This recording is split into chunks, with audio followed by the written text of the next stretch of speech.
I'm dreaming of love. Nothing gonna stop breaking my heart. I'm searching the missing part of my heart. I don't wanna be another one. Waiting for the things I never done. Tout de suite, magazine.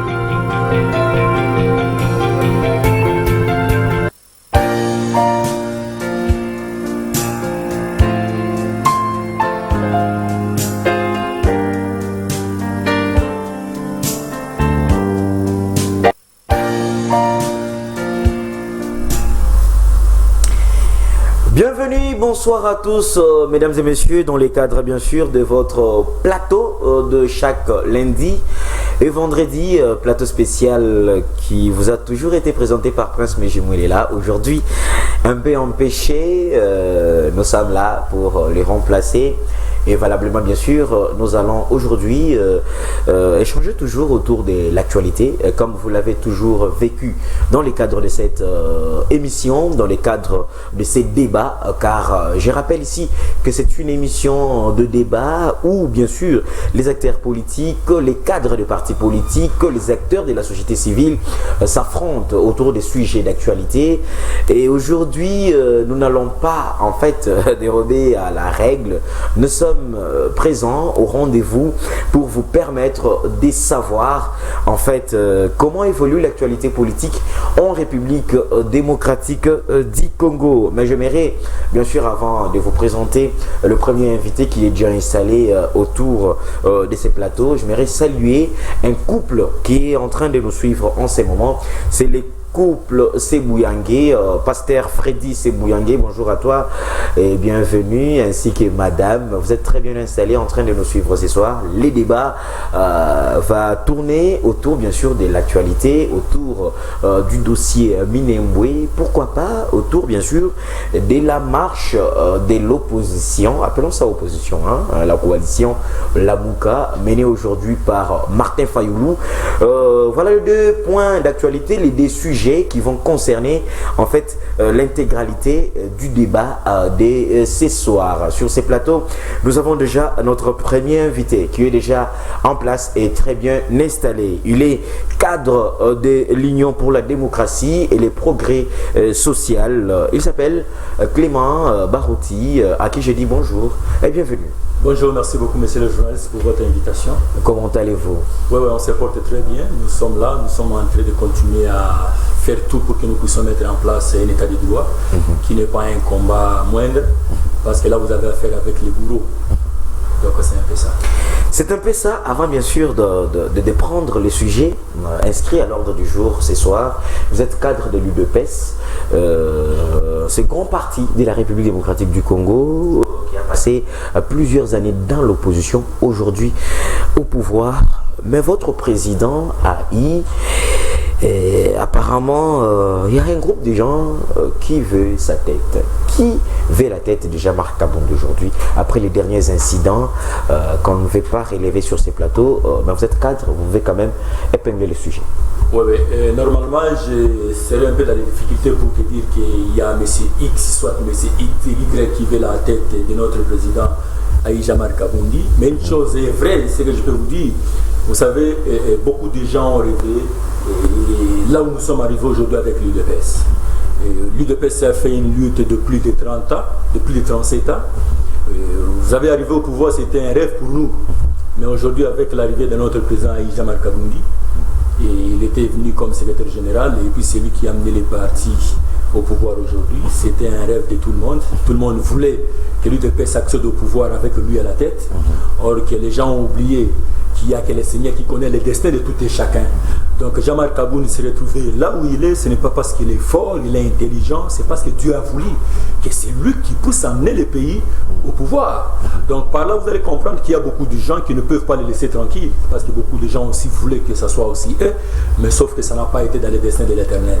Donc beaucoup de gens veulent en sa tête, ils peuvent bien sûr, mais pour avoir la tête de quelqu'un, il faut avoir l'autorisation de la personne qui est responsable de cette personne. Par là je vais dire que notre créateur, c'est lui qui l'a créé, c'est lui qui est en train de marcher avec lui, il est dans sa destinée et c'est difficile pour que les gens puissent l'avoir si facilement. Même si on est tenté de lancer des flèches contre lui, je crois qu'il est là tranquille et serein. On sait qu'aujourd'hui, c'est le FCC qui est plus accusé dans ces dossiers, dans ce qu'on est en train de vivre aujourd'hui. Mais on sait aussi qu'au sein de l'UDPS, il y a une frange de membres de ces grands partis de la République qui ne veut pas de la tête de Jean-Marc Kabound. Dernièrement, nous avons même vu les affrontements entre les membres de Force des Congrès membres de Force des Progrès et l'actuel ministre des anciens combattants. Qu'est-ce qui est en train de se passer au juste? Bon, j'aurais un peu du mal à vous expliquer réellement ce qui se passe, mais je peux quand même dire quelque chose par rapport à ça. Les ministres dont vous venez d'évoquer, Sylvain Mutombo, on peut le citer. Sylvain Mutombo, c'est les responsables des RDT. Il a sa structure. Vous comprenez, il a une structure qu'il est en train de diriger, il a ses députés, donc il a sa structure, il a ses députés, il a sa ligne, donc il peut vraiment être loin de notre parti. Alors pourquoi il est aujourd'hui présent dans ce qui concerne l'UDPS? Oui, le problème est qu'il est allé d'ailleurs ces derniers temps, il voulait aussi récupérer même la force du progrès. Ah bon? Donc je salue le président Jacob Béa qui est en train de coordonner cette structure. Et vous allez voir un ministre en fonction. Au niveau de la République démocratique du Congo, un ministre du gouvernement central, s'il vous plaît, et aller jusqu'à ce niveau, récupérer une structure qui ne sont même pas formelles, ce sont les structures qui travaillent au sein d'un parti politique, vous allez voir déjà que ça pose problème. Voilà. Quand vous dites qu'il y a beaucoup de gens qui cherchent la tête des présidents Jean-Marc Kabound, ce n'est que normal, parce qu'ici, je peux vous poser la question de savoir, est-ce qu'il y a déjà l'unanimité dans ces pays, soit dans ces mondes? Vous comprenez? Même si vous êtes responsable quelque part, il y a toujours des gens qui peuvent vous contester. Comme je peux vous dire, même Jésus-Christ lui-même n'avait pas l'unanimité. Il y avait toujours des gens qui étaient contre lui. Qu'est-ce qu'il a fait? Il était venu juste pour sauver les gens. Mais les gens ont vite compris que non, il ne veut pas sauver tout le monde, il faut que d'autres personnes continuent à souffrir. Donc c'est ça le monde, nous sommes en train d'évoluer avec des catégories de personnes, des gens qui veulent le malheur et ceux qui aiment la souffrance, des gens qui aiment le bonheur, il y a la journée, il y a la nuit. Donc c'est comme ça que le monde est fait. Il n'y a que les derniers jours que le Seigneur va chercher à choisir. Pendant ce temps, nous sommes en train d'évoluer tous ensemble. Tous ensemble. Et des mauvais. Tous ensemble évoluer aujourd'hui. Mais est-ce que vous n'êtes pas en train de penser aujourd'hui que cette situation au sein du parti présidentiel est en train de fragiliser les pouvoirs de Félix Tshisekedi? Non, je dirais que ce n'est pas au sein de notre cher parti. Je viens tout à l'heure de vous dire que Sylvain Mutombo, son parti, a une structure qui lui dirige. Donc cette structure est indépendante. Ne dépend pas de l'UDPS. Donc au sein de l'UDPS, il y a... Mais ce sont vos alliés. L'RDT est allié à l'UDPS. Voilà, déjà vous êtes en train de dire l'allié. Est-ce que l'allié a le plein droit de venir s'ingérer au problème des partis politiques? J'ai dit non. Si vous êtes allié, cela veut dire que vous êtes en train de faire votre travail comme vous le voulez, mais il y a des points de convergence qui fait que vous puissiez être avec nous. Et cela ne vous donne pas le plein pouvoir de venir s'ingérer dans la gestion de notre parti. Dire qu'il est fragilisé le président, je ne crois pas, parce que le parti présidentiel UDPS, que vous êtes en train de dire actuellement là, à bientôt, donc ça fait au moins 2 à 3 semaines, le président Jean-Marc Kabound venait de mettre en place des comités fédéraux sur toute l'étendue de la République. Et je crois que bientôt là, il y aura déjà des descentes sur terrain pour la redynamisation. Apparemment, c'est aussi ça le point d'achoppement. C'est aussi ça le point d'achoppement aujourd'hui au sein de l'Union pour la démocratie et les progrès social. On conteste aussi cette mise en place du président AI, Jean-Marc Kabound. Apparemment, tout le monde voudrait devenir fédéraux de l'UDPS. Oui, c'est ce que je suis en train de vous dire. Donc, il ne faut pas empêcher les gens à réfléchir comme ils veulent. Mais sauf que nous devons tous suivre les règlements qui nous régissent tous. Vous comprenez? Vous pouvez désirer. Est-ce que le chef a vu que ça devait être vous? J'ai dit non. Ou soit que si aujourd'hui ce n'est pas vous, demain ça peut être vous. Donc le problème est que moi je pense, au sein de notre parti, ce que le président a fait, nous devons faire confiance à la décision du président. Parce qu'actuellement, on n'a plus besoin de regarder à gauche ou à droite. Nous devons déjà fixer notre regard vers l'avenir. Donc à l'horizon, cela veut dire 2023, là il faut que nous puissions se plonger tous dans le travail. Parce qu'actuellement, le président de la République, par rapport à ce qu'il est tenté de poser comme acte, vous savez que quand il pose acte, les peuples sont tellement contents, mais sauf qu'il y a un problème qui est tenté de souffrir par rapport à ces décisions que le président est tenté de prendre, pour que cela puisse arriver jusqu'au niveau de la base. Vous allez prendre que les ministres qui devaient faire en sorte que cela puisse arriver au niveau de l'administration, il y a encore des blocages. Vous comprenez? Et c'est là où nous devons beaucoup plus marteler pour que lorsqu'il y a des grandes décisions qui se prennent au sommet de la République et que nous puissions prendre pour les faire les larges échos jusqu'à ce que ça puisse descendre jusqu'au niveau de la base. C'est ça les difficultés que nous avons actuellement. Moi, je crois qu'il est temps que les partis présidentiels, que nous sommes l'UDPS, étant donné qu'on a donné beaucoup d'énergie dans ces pays, étant donné qu'on a parlé d'un état de droit dans ces pays, nous sommes dans l'obligation de mettre cet état de droit en application. Et c'est un travail qui n'est pas moindre. C'est un travail qui n'est pas moindre, parce que comme je vous ai dit au départ, ici, c'est un travail que nous avons à faire avec les bourreaux. Les gens qui s'accamparaient de la richesse de notre pays. Ils voulaient que cette richesse soit au bénéfice de leurs enfants, de leurs femmes, de leurs copains et copines. Maintenant, avec le nouveau système de gestion, le président dit non, il faut qu'il y ait la répartition équitable de la richesse de notre pays. Alors là, déjà, vous allez voir, les bourreaux, c'est qui gagnent beaucoup d'argent d'humain. Ils doivent vite comprendre que non, ce monsieur est venu pour chercher à nous mettre de côté. Ils ne seront pas contents. Alors, c'est un combat qui n'est pas moindre. C'est un combat avec les bourreaux, les millionnaires, les gens qui ont pris le pays en otage. Maintenant, on leur dit non, vous ne pouvez pas nous prendre tous en otage. Donc, c'est un combat qui n'est pas moindre. Je suis en train d'interpeller maintenant là. Moi, je crois qu'au sein du parti, les décisions du président Haï, vraiment, ça peut avoir qu'il y a des gens qui ont trouvé que ça ne va pas, ça ne va ceci. Mais une chose est vraie. Actuellement, là, il y a déjà du calme. Et je crois que nous sommes en train de travailler maintenant pour que tout puisse très bien marcher. Et d'ici là, il y aura des descentes au niveau de toutes les fédérations de la République démocratique du Congo. Voilà, ça c'était l'avis d'un cadre de l'Union pour la nation, et non, l'Union pour la démocratie et les progrès social, Clément Barouti. Et notre sujet de ce soir va être affiché au bas de vos petits écrans, mesdames et messieurs. Nous allons aujourd'hui en primaire parler bien sûr du dossier Minembwe. À qui a attribué ou encore à qui revient la bourde de Minembwe aujourd'hui? Ça, c'est la grande question que nous nous posons tous. Ça fait pratiquement 2 semaines que ce sujet fait couler encre et salive. Nous nous demandons à qui attribuer cette bourde. On assiste aujourd'hui à un jeu de ping-pong. Au sommet de l'État, les uns s'accusent. Les accusations viennent des uns, des autres. Le tout dernier, c'est le ministre de la décentralisation qui a tenu à préciser l'opinion publique. Mais nous aujourd'hui, parce que nous avons sur ces plateaux les acteurs politiques et les cadres de partis politiques, nous voulons bien en savoir. Clément Barouti, les dossiers Minembwe aujourd'hui, comment l'analysez-vous au sein de l'Union pour la démocratie et les progrès sociaux? Oui, merci beaucoup pour la question. Moi, je pense que les dossiers Minembwe a fait beaucoup de bruit dans notre pays. Je crois que même les gens qui ne parlaient pas ont quand même eu le courage d'en parler. Et tout le monde était tenté d'observer ce que sera le comportement du chef de l'État, Félix-Antoine Tshisekedi. D'ailleurs, il y a beaucoup de gens, de langues qui ont dit qu'ils ne peuvent jamais arriver à l'Est parce que vous le savez. Mais je crois que Dieu est grand. Le président est descendu à l'Est. Il a été accueilli comme les gens de l'Est ont voulu l'accueillir. D'ailleurs, j'ai dit bravo à notre population de l'Est. Mais je crois que le président a coupé court. Parce que le problème ici, les gens pensaient que ça c'est vendre le Congo, faire ceci. Mais ce qui fait mal dans ces dossiers, c'est quoi? Il y a quand même un ministre du gouvernement central, qui n'est pas le moindre, qui est allé assister lorsqu'on est en train de faire l'installation d'un bourgmestre, s'il vous plaît. D'un bourgmestre, s'il vous plaît. D'un bourgmestre.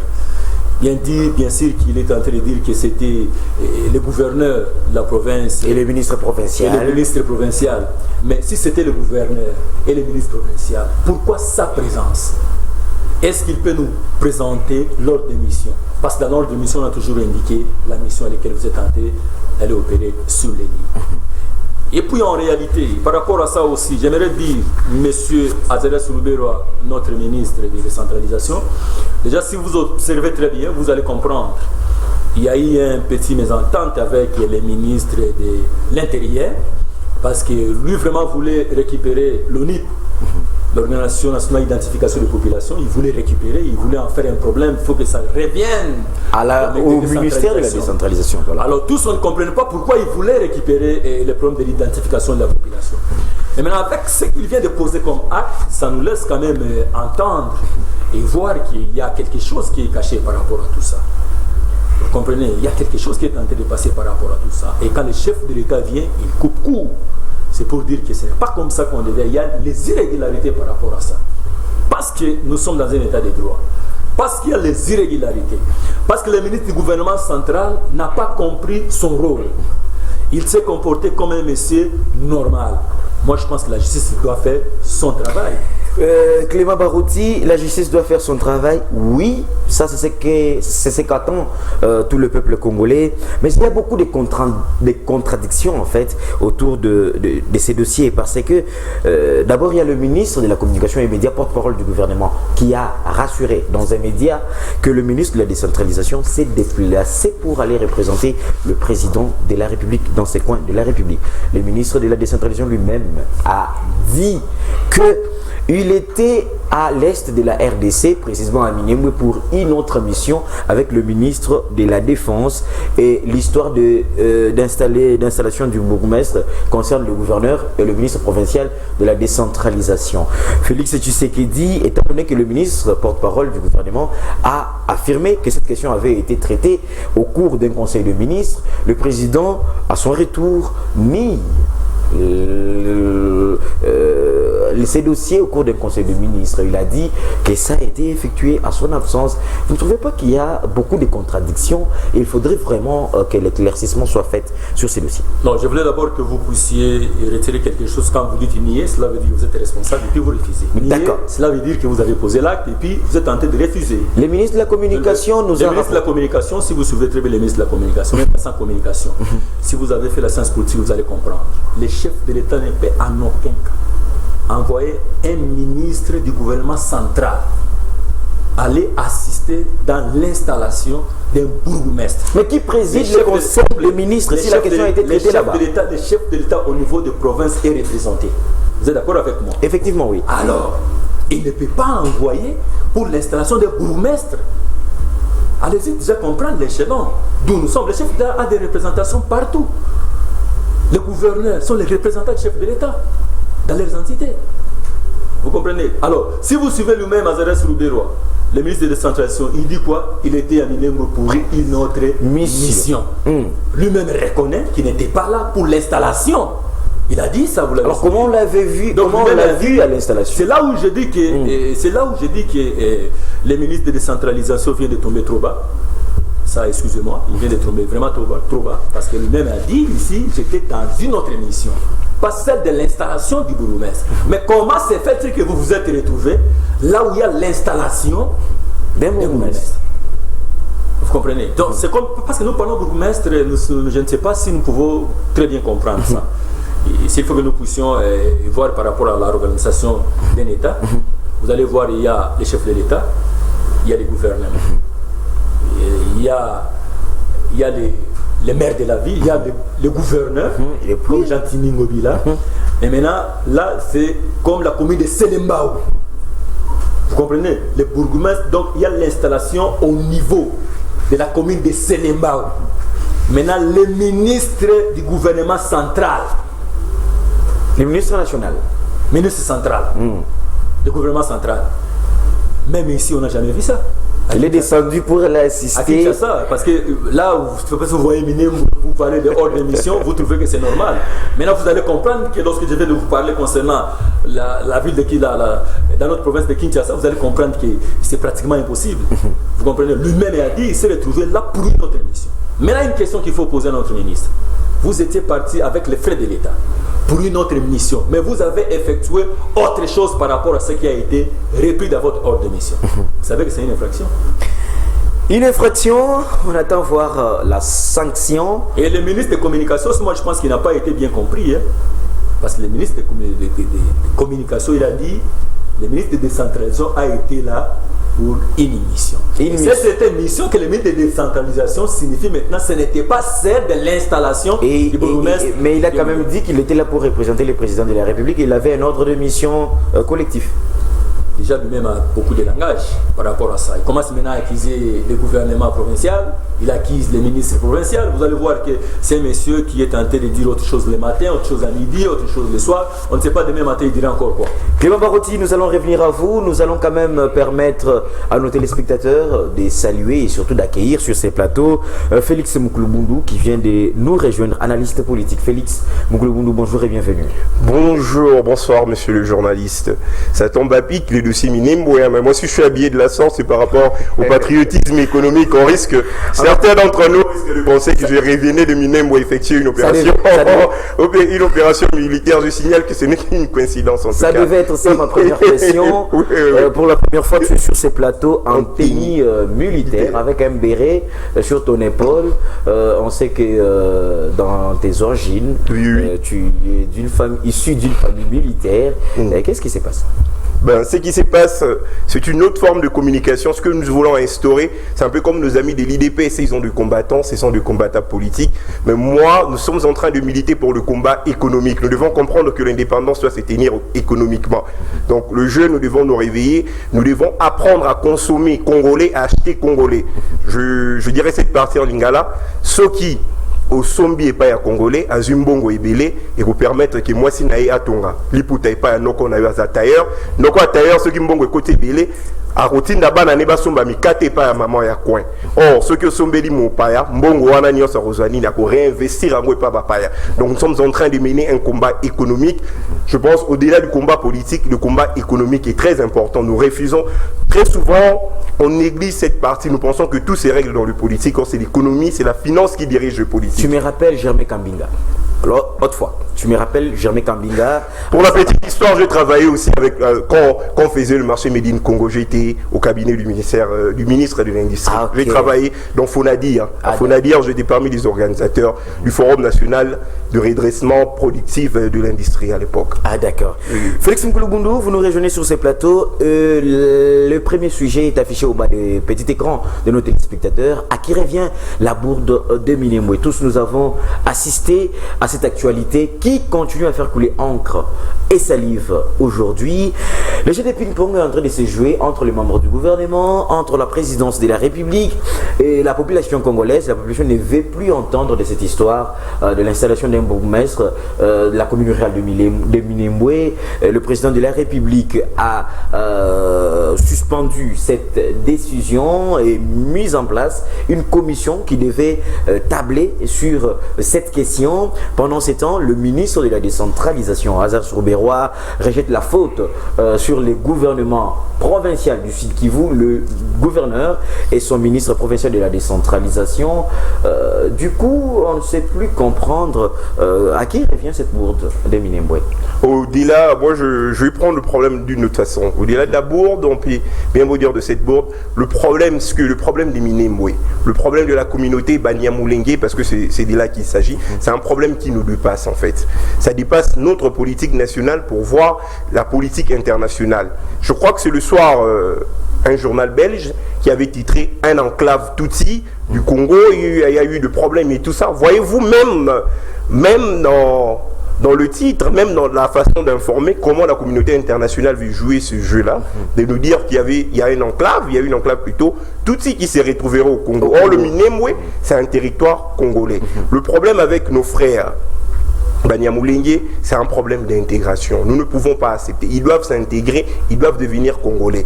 Et nous ne pouvons pas accepter à ce qu'on crée une commune exclusivement pour le Banyamulenge. Ce serait comme si, moi je me rendrais à Bruxelles, comme il y a une forte communauté de Congolais à Matongé, du jour au lendemain, on décidait à ce que cette commune-là soit créée pour de Congolais. Ou encore à Bruxelles, à Molenbeek, comme il y a une forte communauté arabe et on se disait une communauté maghrébine, on s'est dit carrément on crée pour eux une commune spécialement pour le maghrébin. Ça serait tout à fait déplacé que de penser ainsi. Et pourquoi la communauté internationale veut nous l'imposer? Nous avions vu Sarkozy quand il est venu ici en 2009, si je ne me trompe pas. C'était dans ce sens-là le même discours que nous devons partager avec nos voisins, que nous devons nous ouvrir par rapport à nos voisins. Moi, je pense que le problème, c'est que les frères Banyamulenge doivent s'intégrer. Ils doivent devenir congolais. Ils ne doivent pas chercher à avoir une commune. Ils ne doivent pas s'enfermer entre eux. Ce que nous devons refuser, c'est les communautarismes. C'est vrai que nous autres, déjà, nous ne prêchons pas dans l'exemple parce que il y a déjà il y a différents mouvements tribaux qui, déjà, entre nous, Congolais d'origine, de sang, nous devons nous battre par rapport à cela. Parce que les autres, les Banyamulenge, ils sont venus après, nous autres qui sommes Congolais des sang, eux, ils sont venus par la suite, ils ont acquis la nationalité, mais ils ont déjà trouvé, quand on dit Balou Babazalaka Boye, Congo et tout ça, quand on se sépare, on se replie par rapport à notre communauté. Peut-être eux aussi, ils ont pensé que non, c'est la chose le mieux à faire. C'est ce qu'on crée pour eux une commune, qu'ils aient un territoire. Le problème qui est là, c'est au-delà de la commune. Pourquoi nous réduisons dans cette commune?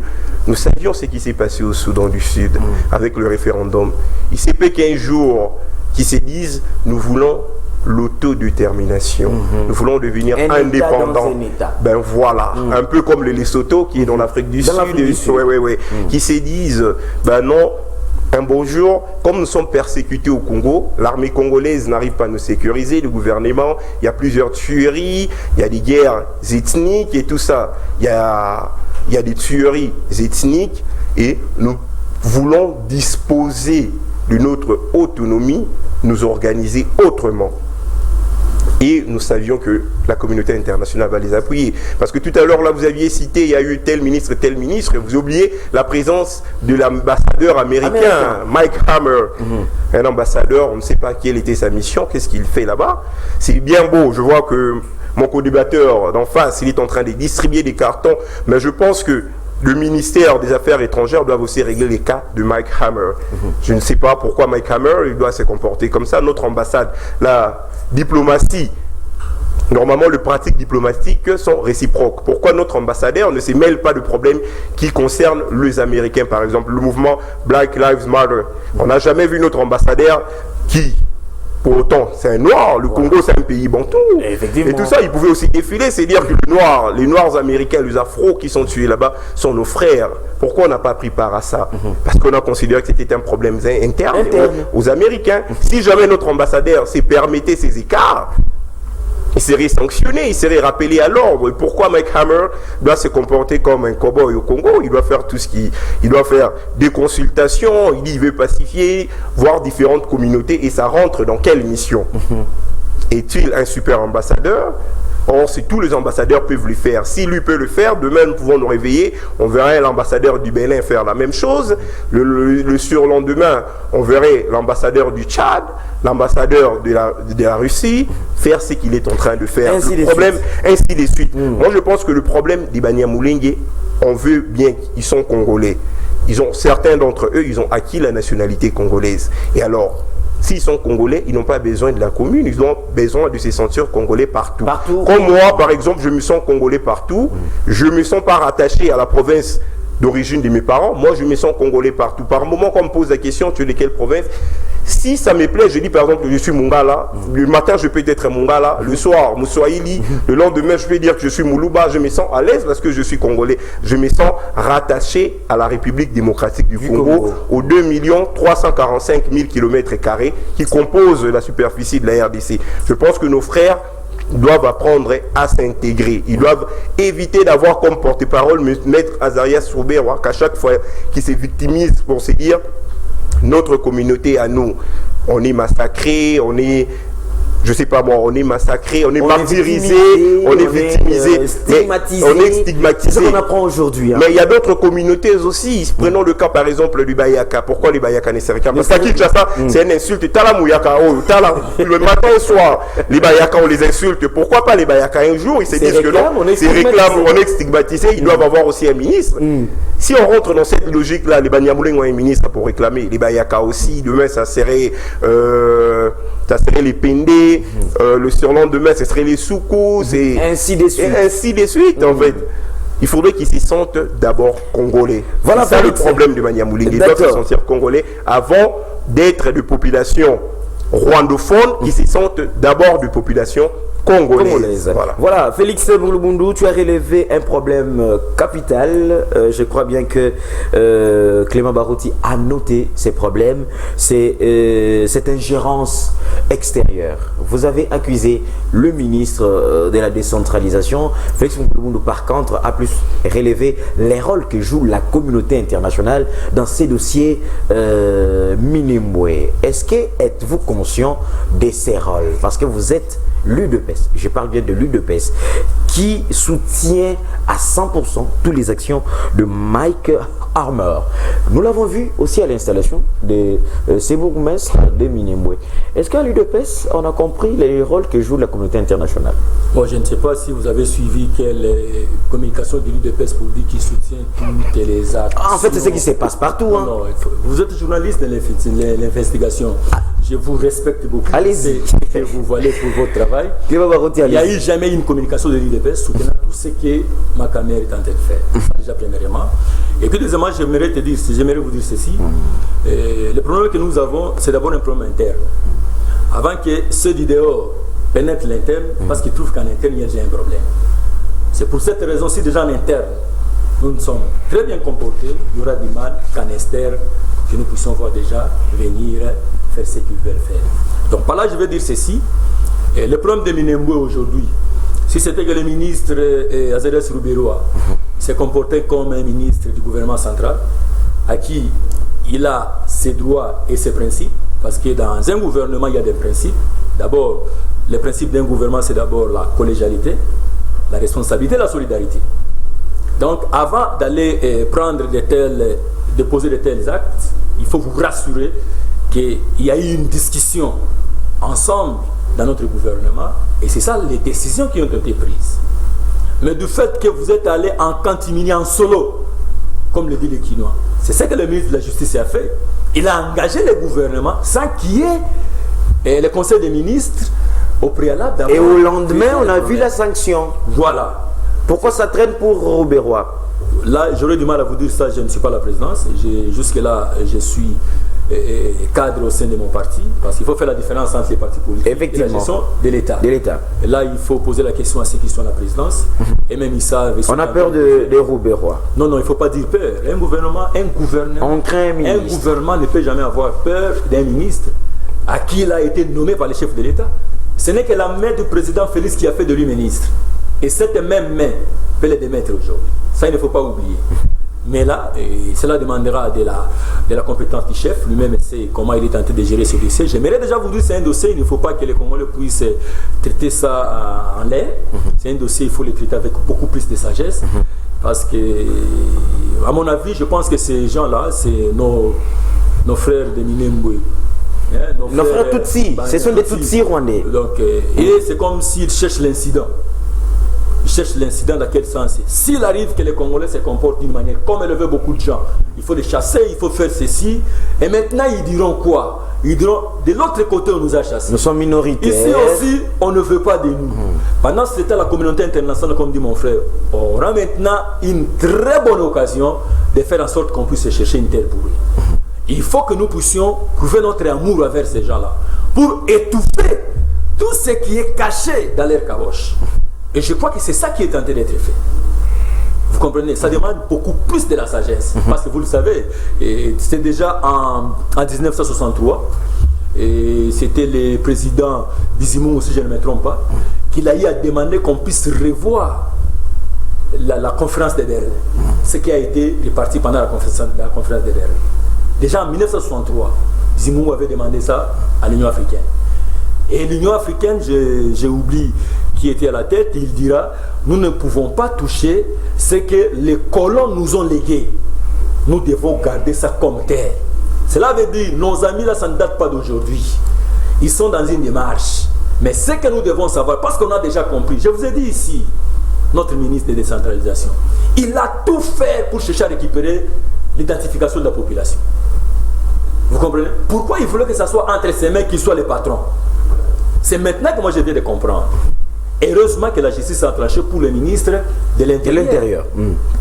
Et c'est là aussi, parce que beaucoup de gens, quand ils parlent de Banyamulenge, beaucoup de gens ne comprennent pas. Les Banyamulenge qui ont existé chez nous avant 1960, Ils ne nous créent pas de problèmes. Ils ne nous cherchent pas de problèmes. Ils sont tranquilles. Il y a que ceux qui traversent aujourd'hui, demain, après-demain, qui cherchent à nous créer des problèmes. Voilà pourquoi je lance d'ailleurs l'appel au ministre de l'Intérieur. Lors de l'identification de la population, il faut que le travail se fasse d'une manière correcte. Et là, nous saurons qui est réellement congolais et qui ne l'est pas. Parce qu'il y a des gens qui ont vécu chez nous avant 1960, ils méritent d'avoir cette nationalité. Vous ne pouvez pas les refuser ça. Merci. Clément Barouti, vous n'avez pas voulu qu'on engage le parti sur cette question de la présence de l'ambassadeur américain dans ces coins du pays, à Minembwe, précisément réunissant lui aussi les communautés locales. En quel titre? On se le demande. Votre avis, parce que vous êtes aussi acteur politique. Aujourd'hui, qu'est chercher ou encore qu'est peut nous expliquer aujourd'hui la présence de Mike Hammer à Minembwe lors de l'installation de ces bourgmestres? Mais là, je suis content par rapport à votre question. Je peux maintenant dire quelque chose. D'accord. Maintenant, étant acteur politique. Voilà. Parce qu'ici, je n'engage pas les partis par rapport à la présence de notre ambassade. Effectivement. Moi, à mon avis, je vous ai dit déjà au départ, s'il y a l'harmonie, il y a l'unité, sur le plan interne, l'externe aura du mal à nous pénétrer. Pour savoir aussi réellement pourquoi la présence de l'ambassadeur des États-Unis dans ces coins, j'aurais du mal à vous le dire. Je ne sais pas, dans son ordre de mission, ce qu'il était réellement parti voir. Mais ce que j'ai entendu venant de lui-même, il dit quoi? Je me suis retrouvé ça là-bas au hasard. C'est ce qu'il a dit. Vous comprenez? Alors, moi je me réserve le droit, parce que je n'ai pas assisté, je ne suis pas membre de son cabinet.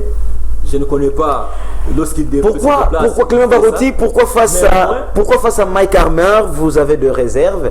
Mais nous avons vu l'ambassadeur rwandais tenir des propos où tout le monde a voulu que cet ambassadeur quitte la République démocratique du Congo. Pourquoi face à lui, vous avez des réserves? Non, si vous observez déjà le comportement de l'ambassadeur rwandais avec l'ambassadeur des États-Unis, les réactions ne sont pas les mêmes. Parce que l'ambassadeur rwandais a dit des choses qui a blessé beaucoup de gens. Mais Marc Hammer s'est retrouvé seulement dans cet endroit. Qu'est-ce qu'il a dit par rapport à Minembwe? Vous avez entendu sa déclaration par rapport à ça? Moi, je n'ai pas entendu. Je n'ai pas entendu ce que l'ambassadeur... C'est diplomatique. C'est ce que j'ai dit. Il a dit qu'il ne savait pas que ça allait faire autant de bruit. Le problème aussi, un ambassadeur d'ailleurs, c'est un diplomate. Il y a une différence entre la diplomatie et la politique. La diplomatie ne fait pas beaucoup de bruit, mais tandis que la politique fait beaucoup de bruit. Un diplomate ne doit pas être quelqu'un qui parle trop. Il doit être réservé. Mais lui parle trop. Alors, je ne sais pas parler trop par rapport à quoi. Ah oui, lui, ici, il est partout. Hein. Non. On le voit partout, il parle trop. Bon, les voix, là je les vois. Mais qu'est-ce qu'il dit? Si vous pouvez énumérer 2 critères par rapport à ce qu'il a dit. Il accompagne la première dame, il accompagne le chef de l'État. Le chef de l'État lui a demandé de lui assister. Je peux vous rappeler ici tout ce qu'il dit. Je dis bien qu'est-ce qu'il a dit. Parce que je vous ai dit ici, un diplomate, il y a une différence entre la diplomatie et la politique. La politique fait beaucoup de bruit, mais il n'y a pas assez de solutions. Tandis que la diplomatie ne fait pas beaucoup de bruit, mais il y a des solutions. Un diplomate ne peut pas être quelqu'un qui est trop bavard. C'est comme l'ambassadeur rwandais. Karega. Voilà, il a dit tout haut. Même un Congolais de 2 ans a entendu ce qu'il a dit. Vous comprenez? Les élites peuvent comprendre, mais ceux qui ne le sont pas. Vous comprenez? Donc, lui, il a énervé le peuple congolais. Mais par rapport à l'ambassadeur des États-Unis, ce n'est pas que j'ai des réserves. Je ne connais pas son agenda. Je ne suis pas dans son cabinet. Acceptez aussi que je puisse avoir des réserves. Il est tellement ami proche au président de la République que vous devez avoir des réserves. Non, si vous êtes ami du chef de l'État, cela veut dire que vous pouvez faire tout ça. Alors il se permet tout. Non, il ne faut pas... Sa présence à Minembwe méritait aussi une sanction. Nous sommes dans... Nous l'avons vu avec les communautés de Minembwe. Assis à même les sols. C'est ce que je vous dis. Assis à même les sols. Vous avez bien dit. Assis à même les sols. Mais là, il faut savoir son agenda. Il faut savoir dans son ordre de mission. Quelle coïncidence. Voilà. Clément Barouti, Félix. Oui, je vais rebondir. Oui, je sais que vous allez rebondir sur le propos de Clément Barouti. Oui, parce qu'il y a un truc qu'il a dit. Je vous ajoute déjà votre question. Oui. C'est que... quelques secondes seulement, si je peux rebondir avant que l'eau s'impère. Voilà. J'aimerais seulement dire par rapport à mon co-débatteur d'en face que le président de la République n'a pas de pouvoir révocatoire en ce qui concerne le ministre, encore moins le Premier ministre. Le président ne révoque pas le ministre, il ne révoque pas pas les premiers ministres, aucune disposition constitutionnelle. Qui a dit par rapport à l'évocation du ministre Parce que vous aviez dit que le président détenait dans sa main la signature, vous avez dit ça tantôt. Voilà pourquoi je voulais très bon dire que non, oui, c'est ce que vous aviez dit. Allez-y. Que c'est la personne qu'il avait nommée, comme il a nommé un ministre, il peut le défaire facilement. C'est ce que je suis en train de vous dire. Je veux que le téléspectateur comprenne que le président de la République n'a pas de pouvoir révocatoire sur un ministre, encore moins sur le premier ministre. Mais l'élégance veut... Nous avons quand même vu Tunda Wakasende. Tunda, on l'a pas révoqué. Tunda Wakasende, on a mis une pression pour qu'il puisse démissionner, activer la pression, c'est autre chose. Nous sommes... Parlons du plan légal, il peut activer la pression. Mais M. Tunda, s'il refusait de démissionner, il n'y a aucune disposition qu'il parte, ou soit c'est le Parlement qui peut le faire partir par une motion.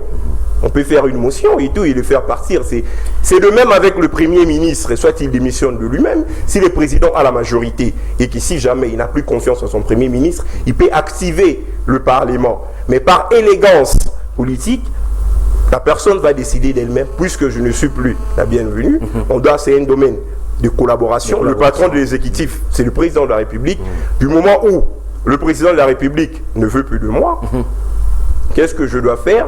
Je dois normalement démissionner. Merci beaucoup le président de la République ne révoque pas les ministres, il ne révoque pas le Premier ministre. Merci pour cette précision. C'est ce que... Une précision détail. Merci beaucoup. Oui. Alors Félix Mkulubundu, Azares Robérois aujourd'hui, trop indexé par Clément Baroti, ministre de la décentralisation. La communauté congolaise. Oui, la communauté congolaise et Clément Baroti sur ces plateaux. Vous n'allez pas vous dédonner, c'est simplement comme ça. Azares Robérois, depuis qu'il est vice-président, il est toujours à la décentralisation. Ces pièges, est-ce que nous pouvons dire aujourd'hui que Félix Tshisekedi a été piégé sur cette nomination d'Azares Robérois parce que le Congolais pense aujourd'hui qu'il avait une mission à accomplir et cette mission, c'est Minembwe? Moi, je pense que les Congolais doivent arrêter de penser que nous avions été piégés. Si M. Robérois est intelligent, assez intelligent pour nous piéger, et y a-t-il pas eu de Congolais plus intelligents que M. Robérois ou n'existe-t-il pas de Congolais plus intelligents que M. Robérois? Alors comment nous devions toujours à la décentralisation? Pourquoi nous devions toujours tomber dans ces pièges? M. Robérois, s'il se retrouve là, c'est par rapport aux accords politiques. À 1+4, il était vice-président, il était chargé de la décentralisation. Il était chargé de cela. Et puis après, nous avions vu... Partout où il est passé, c'était à la... Mais c'est parce que ce qui dit décentralisation, ce qui dit l'administration, le Congolais, ça les intéresse moins. Rappelons-nous que l'UDPS a eu même à bouder la CEI, la commission électorale indépendante à l'époque, quand il a raté la vice-présidence. On avait remis, on a dit que l'UDPS devait les prendre avant que les commissions religieuses puissent les prendre. Comme on ne croyait pas aux élections, on s'est dit quoi? Ça servira pratiquement à rien avant l'abbé Malou Malou. C'est ça en fait notre logique à nous. Quand c'est l'administration, on s'est dit, puisque c'est l'administration décentralisation, ils ont un papier, qu'est-ce que ça va faire? C'est comme le ministère de la Culture. Hier, la culture apporte de l'argent. On s'est dit non, la culture ça sert à rien, l'agriculture non plus. Ça nous intéresse. La décentralisation. On laisse ça, on trouve. Maintenant, on commence à se rendre compte que c'était un ministère qui valait avoir un droit de regard sur ça. Je pense qu'il y a des choses que nous devons apprendre. Même le média, nous autres qui passons à la télé, il doit y avoir une certaine forme d'éducation, d'éveil patriotique et de civisme, d'expliquer à nos concitoyens certaines choses qu'ils ignorent. Parce que là, maintenant, on est en train de parler, nous sommes dans le sérieux, on parle du Banyamulenge. Mais qu'est-ce qu'on ne voit pas sur les réseaux sociaux? Je sais que c'est des blagues, mais tout commence par la blague. Il y a des gens qui disent, mais qu'on nous envoie les femmes. Si c'est des femmes, ok, nous sommes prêts à accueillir nos sœurs, mais qu'on n'accueille pas, on ne va pas accueillir des hommes. Voilà la légèreté avec laquelle nous traitons du sujet. Ces dossiers.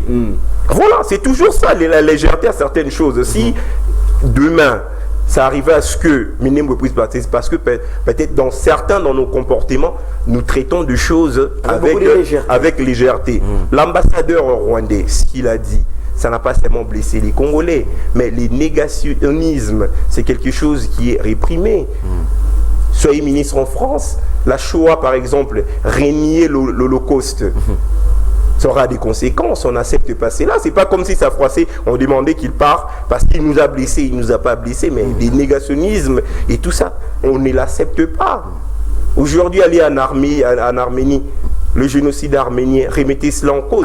Même à son pays, le Rwanda à côté, remettez en cause le génocide de 1994. dire que c'était que du cinéma et tout ça, il n'y a jamais eu tout, c'était un problème inter-rwandais, les FPR et tout, voilà. Si on remet cela en cause, on n'accepterait pas de tels propos. C'est par rapport à la gravité de ce qu'il est en train de dire et tout. Nous savions tous que la guerre à l'Est, nos compatriotes sont morts. On a eu plus de 6 millions de morts. Après la Deuxième Guerre mondiale, je crois que c'est le plus grand nombre de morts en termes des conflits. Même le génocide arménien, je ne pense pas qu'ils aient atteint le 6 millions de morts qu'il y a eu en RDC. Le problème, c'est que nos médias, ils n'en parlent pas. Les médias internationaux choisissent d'en parler selon leurs intérêts. Ce que nous oublions aussi, ce que les médias internationaux, ils sont à la solde de leur pouvoir. Le média, c'est un pouvoir. Nous prenons pour évangile tout ce que RFI dit, tout ce que France 24 dit. Voilà, on applaudit. Ben oui. Tout en ne sachant pas que même chez eux, il y a des tendances. Comme ici, nous avons des tendances. Même chez eux aussi, il y a des tendances. Il y a certains journalistes qui sont de la droite. Il y a certains journalistes qui sont de la gauche. Par exemple, un journal comme Le Figaro en France, ça appartient à la droite. C'est la famille Dassault. Et puis Dassault, il est plus à droite. Il a même été élu sénateur et tout. Il y a l'Humanité, par exemple, ou l'Esprit. C'est la gauche. La gauche, ainsi de suite. Ainsi de suite. Il faudrait que nous aussi, nous comprenions cette sensibilité, la sensibilité que ces médias-là ont. Nous ne devons pas prendre pour évangile tout ce que ces médias disent, parce que par moment, il y a manipulation. Et puis moi, j'aimerais aussi parler du rapport mapping, les docteurs Denis Mukwege, parce que nous sommes en train de parler de l'Est, on est en train de parler du négationnisme, de ce que l'ambassadeur a dit. Moi, je pense que mon frère, le co-débatteur à côté, excusez-moi d'être un peu familier, je sais que ça ne se fait pas, mon co-débatteur d'en face, il a parlé, il se sent plutôt choqué par le propos de l'ambassadeur rwandais. Quand nous voyons le propos qu'il est en train de dire, c'est par rapport au massacre. C'est le même combat que mène M. Denis Mukwege. Mais malheureusement, il bat cavalier seul. Vous, comme vous êtes dans un parti politique, moi malheureusement, je suis resté canaliste politique et leader d'opinion. Je ne partiens à aucun mouvement politique. Je pense que la question, si vous les débattez au sein de l'IDPS, d'apporter le soutien à ces rapports-là mapping, ça sera quelque chose de bien, ça sera aussi justice, qu'on puisse sanctionner, sanctionner les auteurs de ces atrocités. Et puis si nous rentrons, si nous voyons bien qui s'oppose à ces rapports-là, c'est le Rwanda.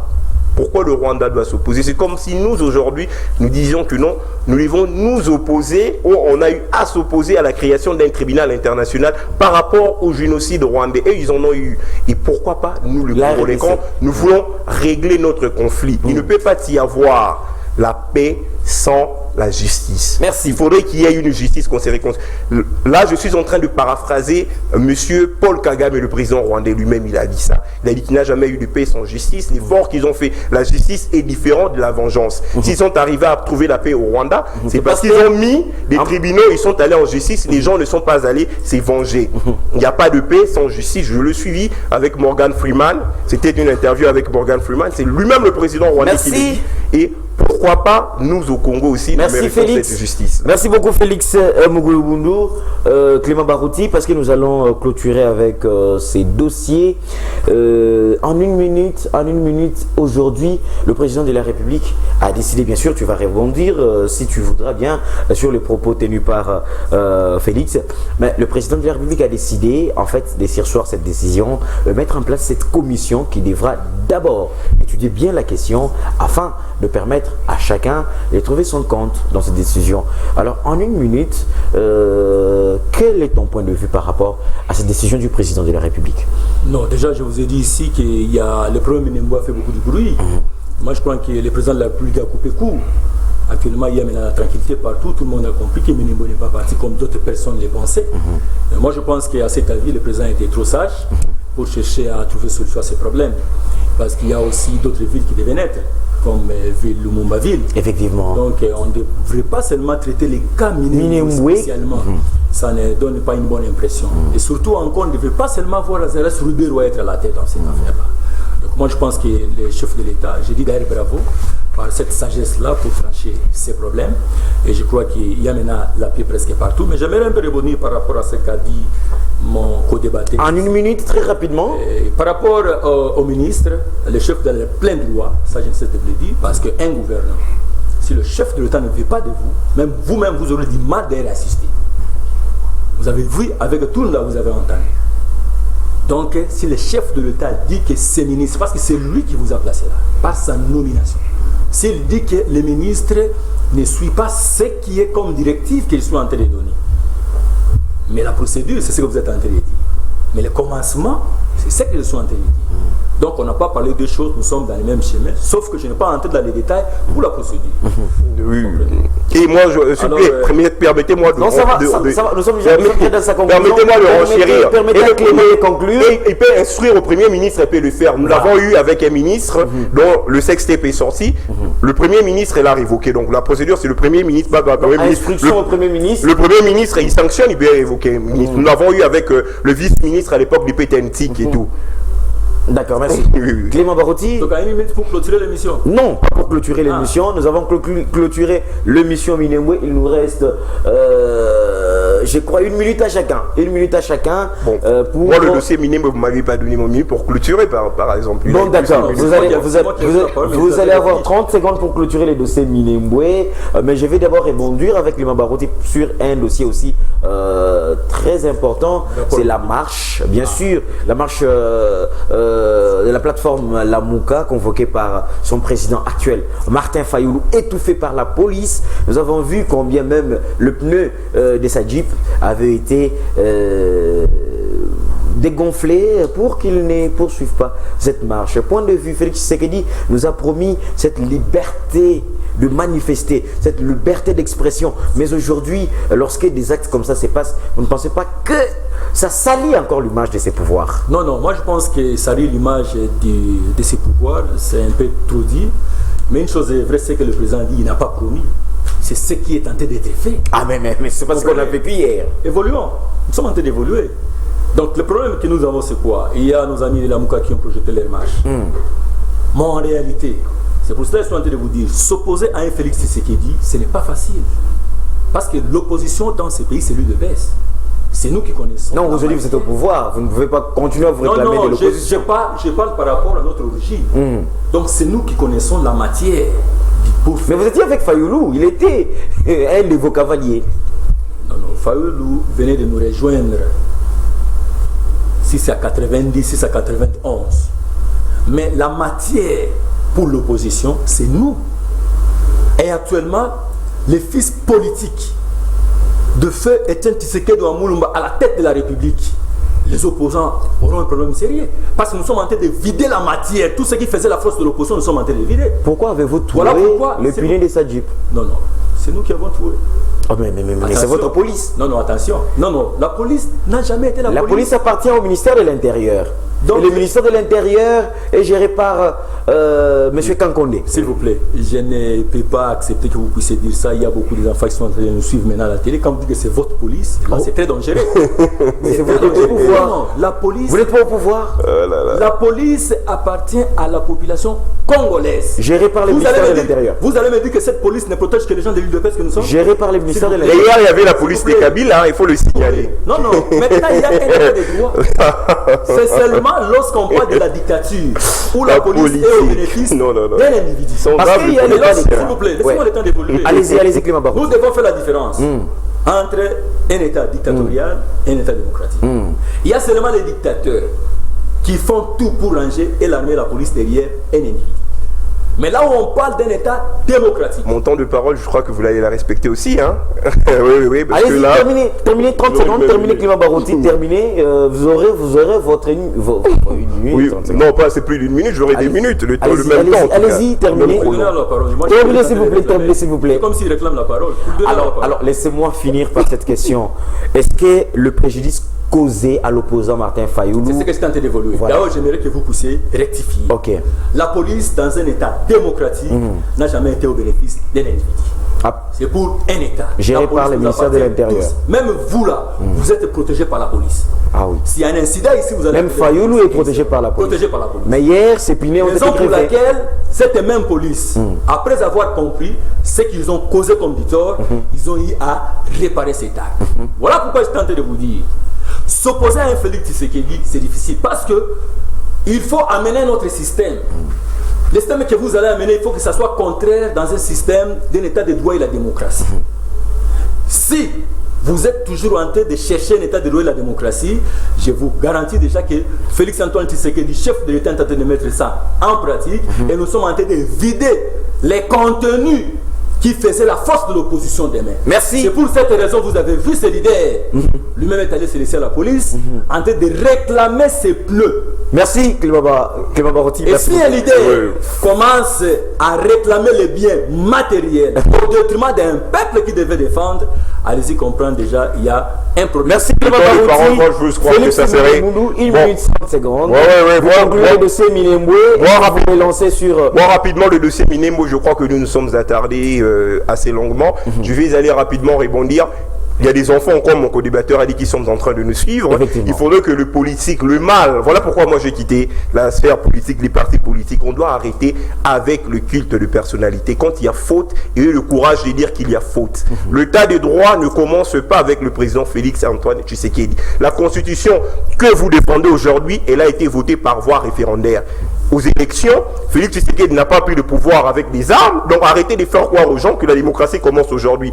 Félix Tshisekedi arrive au pouvoir comment? Par les élections. Donc il y avait un État, la constitution, d'ailleurs l'IDPS a appelé à ce qu'on vote non pour cette même constitution. Il ne faudrait pas qu'on fasse croire aux gens que non, avant il n'y en avait pas une certaine démocratie. Si elle était imparfaite, voilà. Gérer l'État, c'est pas une chose aisée.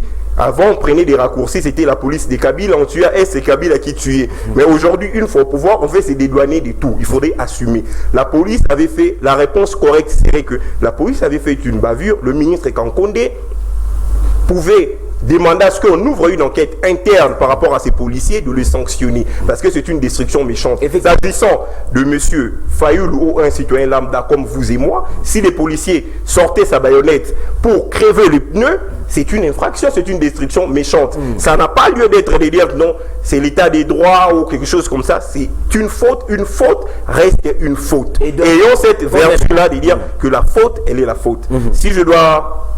1 minute 30 pour finir, en 30 secondes pour finir l'émission, ça serait seulement l'appel aux jeunes, au patriotisme économique, à l'entrepreneuriat, à se prendre en charge. Et par rapport au combat de jeunes, je j'aimerais rendre aussi un vibrant hommage à un jeune qui était un ami qui est décédé en janvier, malheureusement, M. Manix Kateba, je suis sûr que vous le connaissez, c'était aussi un grand combattant de la liberté, souvent dans la rue et tout ça, que je rends vraiment un vibrant hommage. Je crois que pour nous autres qui sommes restés, on continue le combat et surtout, les jeunes doivent s'impliquer dans le combat économique. Ce n'est que grâce à l'économie que nous aurons l'indépendance totale. Merci beaucoup Félix Mokoulouboundou. Mesdames et messieurs, je rappelle que nous avons reçu sur ces plateaux, nous sommes arrivés pratiquement et complètement à la fin. Nous avons d'ailleurs pris 2 minutes sur le temps qui nous avait été imparti.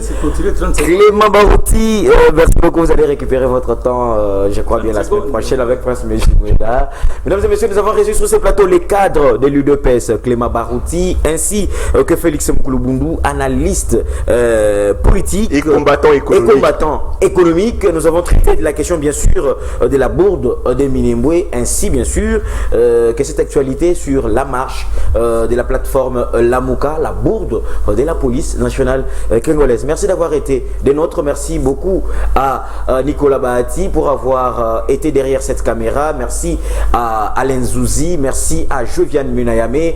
Retrouvez Prince Mejimouela le lundi pour plateau spécial. Moi je vous dis au revoir et je vous retrouve demain à partir de 10h pour 10-12. Oui.